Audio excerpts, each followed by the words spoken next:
bravest woman in Britain, but she's standing up for the most dangerous thing in our country, weapons of mass destruction. Please welcome to the stage our First Minister, Nicola sturgeon.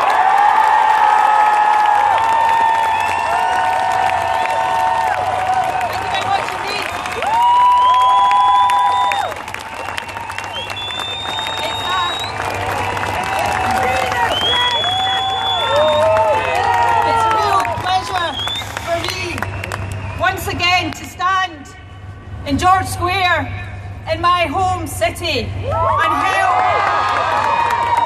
help to say very loudly and very clearly a resounding no to Trident nuclear weapons.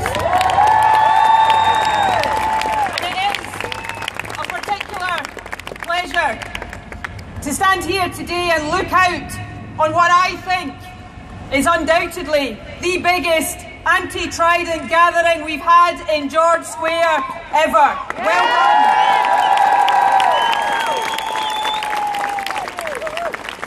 In just over 30 days' time, we have a wonderful opportunity. You know, I stood on a platform on Thursday night in Manchester with the other leaders.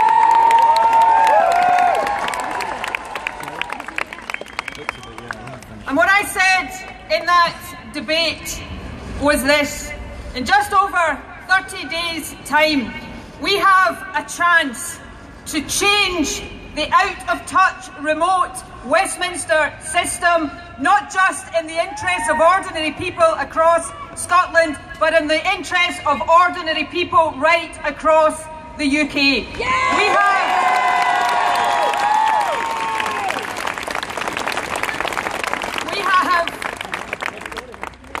We have a chance to say to that out-of-touch Westminster system, your priorities are not our priorities, and the people intend to rewrite your priorities so that they serve ordinary people across our country.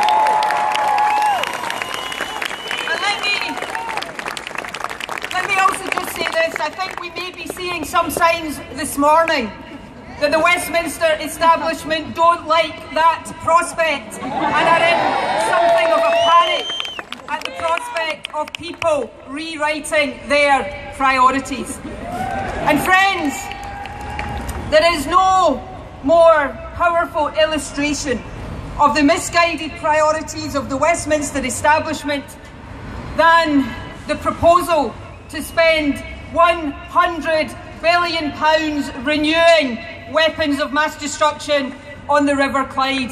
That is the wrong priority, and that priority must change. We've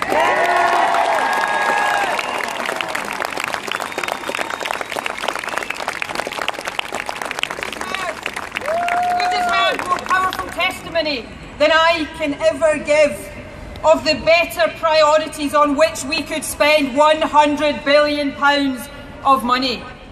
I want to see the scarce resources of the country invested in the future of our children, invested in health, in education, in protecting the most vulnerable in our society. I don't want to see a single penny, let alone £100 billion spent on Trident nuclear weapons.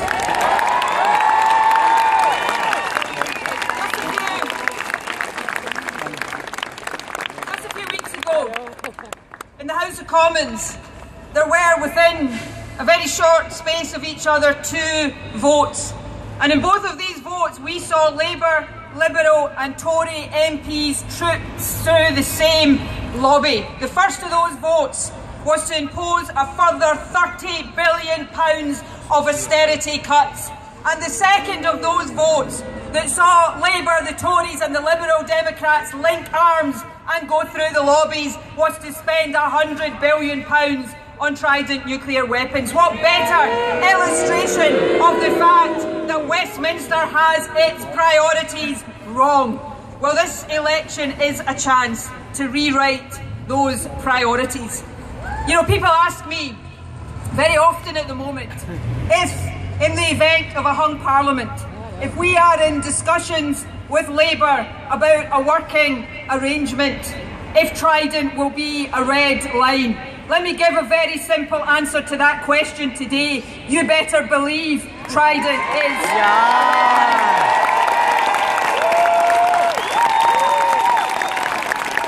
So let us, as Patrick said earlier on, let us over these next 30 days, not just ourselves, be determined to vote against Trident, but persuade others to take this opportunity to put this issue at the very heart of the Westminster debate. If we send to Westminster MPs that are prepared to stand up and vote against the renewal of Trident, then we can ensure that the debate in the next Westminster Parliament is not about the renewal of Trident, it is about getting rid of Trident once and for all.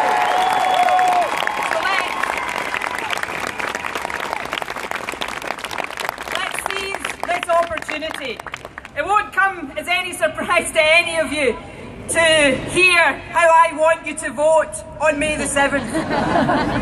It's SNP in case you were wondering. But what I will say to you, and Patrick will say what he will say there, but what I think will unite both of us is this: do not vote for any candidate that will vote for the renewal of Trident. Let us make sure that we send a progressive alliance of anti-Trident MPs to the House of Commons to say no to Trident once and for all. Thank you very much indeed.